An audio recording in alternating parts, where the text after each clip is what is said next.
Welcome to ప్రజా ప్రకాశం news. ప్రకాశం జిల్లా త్రిపురాంతకం మండలం సంఘం తాండా గ్రామ తెలుగుదేశం పార్టీ అధ్యక్షులు బాణావత్ శ్రీను నాయక్ స్ట్రోక్ కారణంగా ఆకస్మికంగా మృతి చెందిన విషయం తెలుసుకుని ఎర్రగొండపాలెం నియోజకవర్గం టీడీపీ ఇన్ఛార్జ్ గూడూరి ఎరిక్షన్ బాబు హుటాహుటిన వారి స్వగృహానికి వెళ్లి శ్రీను నాయక్ భౌతికాయానికి పూలమాల వేసి ఘనంగా నివాళులు అర్పించారు. ఈ సందర్భంగా వారి కుటుంబ సభ్యులను పరామర్శించారు. ఈ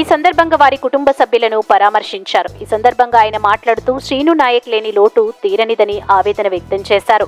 శ్రీను నాయక్ వారి కుటుంబీకులు ఎల్లవేళలా పార్టీకి సాయం అందించారని ఈ సందర్భంగా గుర్తు చేశారు.